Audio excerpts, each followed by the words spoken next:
Hello दोस्तों, आज की कहानी है रीति रिवाज। सुगंधा की शादी हुए 2 साल हो चुके थे, परंतु अभी परिवार आगे बढ़ाने की बात उसने सोची नहीं थी।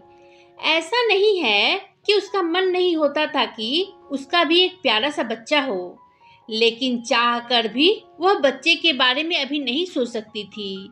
घर में तो सब चाहते थे कि अब आंगन में किलकारी की गूंज सुने। करण भी अब पिता बनना चाहता था। सुगंधा की सास ननद सब बहुत शिद्दत से चाहते थे कि अब घर का सूनापन मिट जाना चाहिए, और इसके लिए सुगंधा को बहुत बार ताने भी सुनाए जाते थे। पड़ोस वालों के बेटे की शादी को अभी 1 साल भी नहीं हुआ और उनकी बहू ने पोते का मुंह भी दिखा दिया। और एक हमारी महारानी है, 2 साल से भी ऊपर हो चुके हैं। पता नहीं कब भाग खुलेंगे हमारे। सुगंधा की सास जब तक ताना मारने से चुकती नहीं थी। आज सुबह जब सुगंधा उठी तो कुछ अजीब सी हालत थी उसकी। बार बार उबकाई आ रही थी। सोचने लगी, ऐसा क्या खाया था कल रात को। रात के खाने में तो बस दाल रोटी और भिंडी की सब्जी ही खाई थी, वो भी ताजा बनी हुई। अचानक भागकर बाथरूम में गई। लग रहा था कि मितली होगी, परंतु बस जी मिचला रहा था और कुछ न हुआ। एकाएक मन में विचार कौंध गया कि कहीं नहीं, ऐसा नहीं होना चाहिए। पर आज लग रहा है कि भगवान ने उन सबकी सुन ली है। लेकिन सुगंधा बिल्कुल भी खुश नहीं थी। जानती थी कि उसके माँ पापा अकेले हैं अब, और सब बच्चों की जिम्मेदारियां उठाते उठाते उनकी कमर टूट चुकी है। छोटी सी तनख्वाह और 4 बच्चों की जिम्मेदारी, बहुत दुख देखे हैं उन्होंने। अभी तो शादी में लिया हुआ कर्ज भी नहीं चुका पाए हैं, और अब यह नया खर्च कैसे उठाएंगे बेचारे। अभी पक्का पता भी नहीं था कि सुगंधा सचमुच माँ बनने वाली भी है या नहीं, और सुगंधा ने न जाने क्या क्या सोच लिया। सुगंधा, आज ऑफिस नहीं जाना क्या? अचानक पति करण की आवाज से उसकी तंद्रा टूटी। घड़ी की तरफ देखा तो 7 बजने ही वाले थे। जल्दी से उठी और रोज की तरह रसोई के काम में लग गई। चाय बनाकर सास ससुर को दी और करण की चाय लेकर कमरे में गई तो देखा कि वह अभी भी सो रहा है। अरे उठो करण, 7:30 बज गए हैं, मुझे जगा के खुद सो गए। सुगंधा को अपनी चाय तो रोज की तरह ठंडी ही पीनी पड़ी। जल्दी जल्दी खाना बनाया और अपना और करण का टिफिन पैक करके नहाने चली गई। नाश्ते का समय नहीं बचा, बस यूं ही निकल गई घर से। बस में बैठी तो सोचने लगी कि क्या करे क्या ना करे। ऑफिस में सारे दिन यही सोचती रही। जैसे तैसे दिन बीत गया। शाम को घर जाते समय केमिस्ट शॉप से प्रेगनेंसी टेस्ट करने के लिए किट खरीदी और अपने बैग में रख ली। अगले दिन सुबह सवेरे चुपचाप उठकर उसने टेस्ट किया तो टेस्ट पॉजिटिव आया। सही मायनों में उसे यह खबर जानकर खुश होना चाहिए था, पर वह तो गहरी चिंता में डूब गई। सोचा कि यह खबर किसी को नहीं बताएगी और चुपचाप डॉक्टर के पास जाकर अबॉर्शन करवा लेगी। उसी दिन वह लेडी डॉक्टर के यहाँ गई। अपनी बारी का इंतजार कर रही थी। उसकी आंखों में आंसू थे। उसे अपने अजन्मे शिशु से न जाने कैसा लगाव सा हो गया एक ही दिन में। अचानक उठ खड़ी हुई और तेज कदमों से चलती हुई क्लिनिक से बाहर निकल गई। उसकी अंतरात्मा ने उसे भीतर ही भीतर झंझोर दिया। सोचा, पगली, ये क्या करने जा रही थी तू? अपने ही हाथों अपनी ममता का गला घोटना चाहती थी। एक गहरी सांस लेकर सीधी घर की ओर बढ़ गई। सास ने दरवाजा खोला तो पूछा, क्या हुआ, आज जल्दी आ गई? तबीयत तो ठीक है? तो वह बोली, मम्मी जी, मैं हाफ डे लेकर आ गई। सास ने पूछा कि क्या हुआ तो कह दिया कि सर में दर्द है। जाकर अपने कमरे में लेट गई। अपने आप पर खीज आ रही थी उसे। उसने सोचा कि देखा जाएगा जो होगा सो। आज ही करण और घर वालों को खुशखबरी सुना दूंगी। अब सुगंधा खुश थी। अपने आने वाले नन्हे मेहमान के सपने संजोते न जाने कब आंख लग गई। शाम को जब उठी तो 4 बज चुके थे। उसने सबके लिए चाय बनाई और खुद भी चाय पीते पीते करण को फोन करने लगी। करण रास्ते में था, बस 10 मिनट में आने ही वाला था। उसने फोन रखने को कहा क्योंकि वह ड्राइव कर रहा था। 10 मिनट बाद करण घर पहुंच गया। वह आज सुगंधा को जल्दी आया देखकर खुश था। बोला, आज क्या हुआ भाई, बॉस खुश था, जल्दी छुट्टी दे दी? तो सुगंधा ने कहा, बॉस तो खुश था या नहीं, पर आज मैं एक खुशी की खबर देने वाली हूँ तुम्हें। करण ने मजाक में कहा, क्या हुआ, प्रमोशन हो गया तुम्हारा? सुगंधा ने भी उसी अंदाज में जवाब दिया, हाँ हो तो गया है, और साथ साथ तुम्हारा भी प्रमोशन हो गया है। अब पति के साथ साथ पापा भी बनने वाले हो तुम। क्या, सच? और करण खुशी से झूम उठा। जल्दी से जाकर उसने यह खबर घर में सबको बता दी। सासू माँ आई और आकर सुगंधा की नजर उतारकर उसका माथा चूम लिया। आज तो भगवान ने मेरी सुन ली। सुगंधा, आज से अपना पूरा ध्यान रख, काम वाम करने की कोई जरूरत नहीं है। अब तू आराम कर, बस खूब खा पी, अपनी और मेरे पोते की सेहत बना। घर में सब इतने खुश थे कि सुगंधा अपने मायके की सोच से बिल्कुल ही परे हो गई। ननद जब कॉलेज से आई तो खबर सुनकर खुशी से नाचने लगी। वह, भाभी आज तो आपने दुनिया की सारी खुशी दे दी मुझे। ननद ने भाभी को गले लगाकर बधाई दी और भाई से आईफोन की फरमाइश भी कर डाली। भैया, अब तो आपको मुझे हर हाल में आईफोन दिलाना ही पड़ेगा, सस्ते में नहीं छोड़ने वाली मैं आपको। हाँ। सासू माँ भी कहाँ चुप बैठने वाली थी, झट से बोली, अरे क्यों नहीं दिलाएगा, छोटी खुशी नहीं है कोई, और भाभी के मायके से भी बढ़िया गिफ्ट मिलेंगे हम सबको। क्यों सुगंधा, ठीक कहा ना मैंने?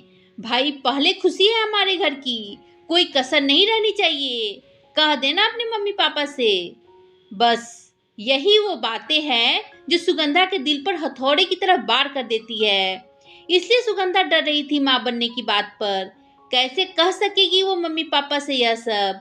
वे बेचारे जैसे तैसे दोनों छोटे भाइयों को पढ़ा रहे हैं। उनके अपने परिवार के खर्चे क्या कुछ कम है? उसकी आंखों में पानी आ गया, जिसे उसने बड़ी कुशलता से सबसे छुपा लिया। वह खून का घूंट पीकर रह गई। किसी को पलटकर कुछ जवाब देने की हिम्मत ना उसकी कल थी ना आज है। अगले दिन माँ को भी फोन पर खुशखबरी सुना दी। माँ बहुत खुश थी। उन्हें किसी बात की चिंता नहीं थी, बस अपनी बेटी का सुख देखना चाहती थी। सुगंधा ने दबी जबान में आने वाले खर्चे की बात कही तो वो बोली, तू क्यों चिंता करती है, हम हैं ना, सब हो जाएगा। तू बस अपना ध्यान रख बेटा, और हो सके तो 2-4 दिन के लिए आजा मेरे पास, बहुत मन कर रहा है तुझे देखने का। देखती हूँ मम्मा, बात करूंगी घर पे। अच्छा अब रखती हूँ, कल बात करूंगी आपसे, कहकर सुगंधा ने फोन रख दिया। चिंता के मारे सुगंधा का न कुछ खाने का मन करता न पीने का। कभी रात को आँख खुल जाती तो न जाने क्या क्या सोचने लगती। दिन बीत रहे थे और चिंता बढ़ रही थी। कैसी विडंबना है यह कि एक माँ अपने आने वाले बच्चे के जन्म से ही डरी हुई है। क्यों है हमारा समाज ऐसा? कब बदलेगा यह सब? सुगंधा की शादी एक पंजाबी परिवार में हुई थी, जबकि वो खुद एक राजपूत परिवार से थी, और यही कारण था कि रीति रिवाजों के नाम पर उसकी सास न जाने क्या क्या बता देती है, जो सुगंधा के घर वालों को निभाने के लिए करना ही पड़ता है। कल सुगंधा को चेकअप के लिए जाना है, स्कैन भी होगा कल। सुगंधा को पता है कि स्कैन से बच्चे का लिंग पता चल जाता है। यूं तो बताते नहीं डॉक्टर, लेकिन उसे डर था कि डॉक्टर जान पहचान के हैं, कहीं बता दिया तो। उसे डर तो इस बात का था कि कहीं लड़का ना हो। अगर ऐसा हुआ तो यहाँ के रिवाज के अनुसार पूरे 1 वर्ष तक बच्चे का हर छोटा बड़ा खर्च तक नाना नानी को उठाना पड़ता है। फिर चाहे कपड़े हो, खिलौने हो या फिर दवाई ही क्यों ना हो, बस बिल भेज दिया जाता है नाना नानी के पास वसूली के लिए। सुबह जब वह सास के साथ जा रही थी चेकअप के लिए, तो बस मन ही मन यही दुआ कर रही थी कि बस उसका आने वाला बच्चा बेटा ना हो। डरते डरते स्कैन के लिए पहुंची। स्कैन हुआ तो सास भी कमरे में ही थी। डॉक्टर ने कहा, बधाई हो जी आपको, एक नहीं जुड़वा बच्चे आ रहे हैं आपके घर। मम्मी जी तो खुशी से फूली नहीं समा रही थी। पूछ बैठी, बेटा या बेटी? डॉक्टर ने भेद भरी मुस्कान बिखेरते हुए कहा, बस खुशी ही खुशी है समझ लो। वही हुआ जिसका सुगंधा को डर था, 2 बेटे। सुगंधा की आंखों के आगे मम्मी पापा के लाचार चेहरे घूमने लगे। 1 वर्ष, पूरा 1 वर्ष, क्या होगा अब? उसकी सास बहुत खुश थी। घर जाते समय रास्ते में बोली, आहा, 2 पोते, भगवान ने तो छप्पड़ फाड़ के दिया है मुझे। अब तो नाना नानी के बैंक खाली करवा देंगे मेरे पोते। सुगंधा के कानों में जैसे पिघला हुआ शीशा उड़ेल रहा हो कोई। उससे कुछ कहते न बना। सुगंधा अपने लाडलों का जहां बेसब्री से इंतजार कर रही थी, वहीं उसे रात दिन यह चिंता भी खाए जा रही थी कि कैसे होगा सब। एक तो पहली बार माँ बनने जा रही थी, उस पर 2 बच्चे। उसे यह भी डर था कि सब ठीक से हो जाएगा भी या नहीं। ऊपर से अपने मम्मी पापा की चिंता। बस इसी उधेड़ बुन में वक्त बीत रहा था। करण सब देख रहा था, महसूस भी कर रहा था। एक दिन पूछ ही लिया उसने, क्या बात है, तुम खुश नहीं हो? कई दिनों से देख रहा हूँ कुछ खोई खोई सी रहती हो। तो सुगंधा बोली, कुछ नहीं, बस यूं ही। फिर करण ने जोर देकर पूछा, कुछ तो है, मुझे नहीं बताओगी? सुगंधा भरी बैठी थी। करण ने जब इतने प्यार से पूछा तो उसकी रुलाई फूट पड़ी। करण ने फिर पूछा, बताओ क्या बात है? तब सुगंधा ने कहा, मेरे मम्मी पापा यहाँ के रीति रिवाज कैसे निभा पाएंगे, यही फिक्र मुझे दिन रात खाए जा रही है। 1 साल तक सारा खर्च उठाने की हालत में नहीं है वे, तुम तो जानते हो ना। करण ने चौंकते हुए पूछा, यह क्या कह रही हो तुम? पागल हो गई हो क्या? किसने कहा तुमसे यह सब? मम्मी जी ने।